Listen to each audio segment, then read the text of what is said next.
भाभी का फ्यूचर कैसे सिक्योर कर सकती हूँ? तुमने मुझसे कहा था, मुझसे एक वादा करो, तुम मुझे कभी डिवोर्स नहीं दो।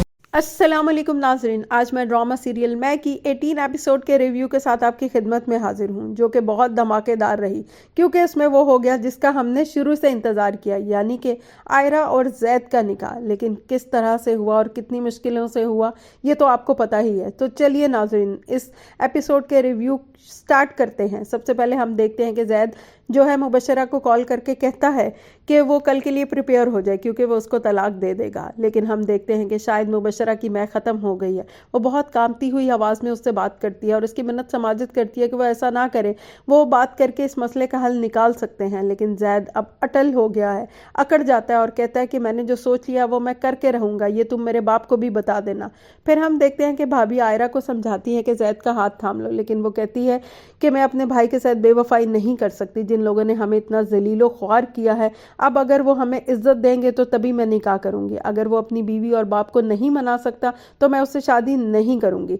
फिर हम देखते हैं कि मुबशरा अपने दिल के हाथों मजबूर हो चुकी है या अपनी जिल्लत बर्दाश्त नहीं कर सकती, तो वो अपने ससुर से बात करती है कि आप मेरे साथ चलें, हमने जैद का रिश्ता मांगना है। उसको कहता है तुम पागल हो गई हो, मैंने उस लड़की को कभी अहमियत नहीं दी और ना ही दूंगा, ना मैं उसको घर में जगह दे सकता हूँ ना दिल में। अगर ऐसा करना होता तो मैं पहले ही उसकी शादी कर चुका होता। लेकिन मुबशरा उसको मजबूर करती है कि मैं अपना घर बचाना चाहती हूँ। लेकिन वो कहता है कि पहले अपने बाप से बात करो। फिर वो अपने घर जाती है और अपने बाप को भी कहती है, और उसका बाप भी, जिसका इतना तनतना है, इतना गरूर है, वो भी यही कहता है कि तुम इस मुल्क के सबसे बड़े इंडस्ट्रियलिस्ट की बेटी हो, तुम्हें ऐसा सोचना भी नहीं चाहिए, और वो कभी भी तुम्हें तलाक नहीं देगा। लेकिन चूंकि मुबशरा अब समझ चुकी है कि जैद की ज़िद के आगे वो हार गई है और वो अपना घर बचाना चाहती है, वो लोगों की तंजिया नज़रों से और बुरे रवैयों से बचना चाहती है, इसलिए वो कहती है कि आप हर हाल में मेरे साथ चलें और आसिफ अंकल को समझाएं, हम ज़रूर जैद का रिश्ता लेके जाएंगे।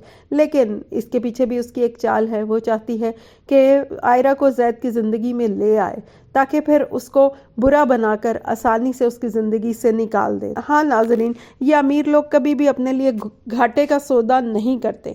यहाँ पे भी उसने अपना ही सोचा है कि किस तरह वो आ जाएगी और उसके बाद वो उसके साथ कितना बुरा सलूक करेगी और जैद के दिल से उसे निकाल देगी।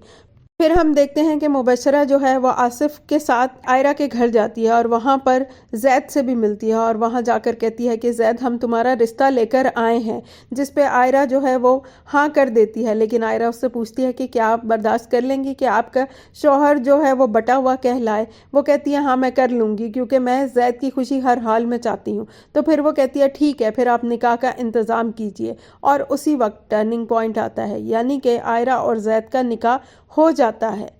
लेकिन निकाह होने के बाद आयरा जैद के साथ जाने का इनकार कर देती है और कहती है कि बस निकाह हो गया है, लेकिन मेरे ऊपर मेरी भाभी की जिम्मेदारी है, मेरी वजह से उनके साथ बहुत बुरा सलूक हुआ है, इसलिए मैं उन्हें छोड़ के कहीं नहीं जाऊंगी और अब मैं कल उनके साथ सखर जाऊंगी। अब मैं कमाऊंगी ताकि ये घर दोबारा बना सकूं और उनके नुकसान का कुछ तो मदावा कर सकूं। लेकिन जैद भी बहुत हैरान होता है और उसे बहुत समझाता है कि अब ये मेरी जिम्मेदारी है, हम सब कुछ ठीक कर देंगे। लेकिन वो कहती है कि नहीं, ये तुम्हारी जिम्मेदारी नहीं, ये मेरा फ़र्ज़ है, और अगर तुम लोगों ने उस चीज़ को कंपनसेट करना है तो तुम्हें चाहिए कि तुम 5 करोड़ का चेक मेरी भाभी के नाम लिख दो।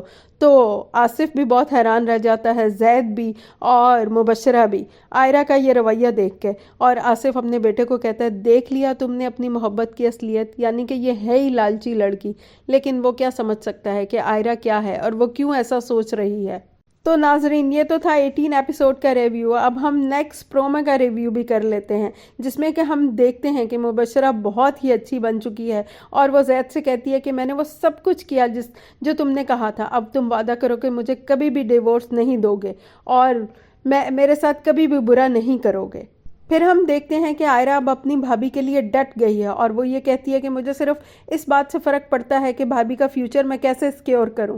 और आसिफ अपने बेटे को कहता है कि दाद देनी पड़ेगी तुम्हारी मोहब्बत की, देखो कैसे खुद को कैश कर रही है। वो तो सब मिलकर जैद की नज़रों में आयरा को गिराना चाहते हैं। मुबशरा का भी यही मोटो है और आसिफ का भी यही है कि किस तरह वो आयरा को जैद की नज़रों में गिरा दें ताकि जैद उसे खुद ही अपने घर से निकाल दे। और मुबशरा अपने आप को बहुत अच्छा साबित कर रही होती है, बहुत अच्छे तरीके से पेश आ रही होती है। और फिर वो आयरा को कहती है कि तुम्हारे लिए मैंने गेस्ट रूम सेट करवा दिया है। تو آئرہ کہتی ہے کہ مجھے آپ کے پھولوں اور ڈیکوریشن کی کوئی ضرورت نہیں ہے کیونکہ میں تو وہیں رہوں گی جہاں میرا ہسبینڈ رہے گا۔ ہاں تو ناظرین، کیا خیال ہے، کیسا رہا ریویو؟ اور یقیناً آئرہ سچ کہہ رہی ہے، اتنی مشکل سے اس کو اپنی محبت ملی ہے تو وہ اس لیے ملی ہے کہ وہ پیسے لے کر اب دوسرے کمرے میں رہے اور اپنے شوہر کے ساتھ نہ رہے۔ پھر ہم دیکھیں گے کہ مبشرہ اور آئرہ کیسے ایک دوسرے کے ساتھ گزارا کرتی ہیں اور زید کا کیا حال ہوتا ہے اور زید کے باپ کا کیا حال ہوتا ہے۔ تو چلیے ناظرین، مجھے یقین ہے کہ آپ کو میرا یہ ریویو بہت پسند آیا ہوگا۔ پلیز ناظرین لائک کر دیا کریں، شیئر کر دیا کریں اور سبسکرائب کر دیں۔ اور اچھا ناظرین، اب میں چلتی ہوں، دعاؤں میں یاد رکھیے گا۔ اللہ حافظ۔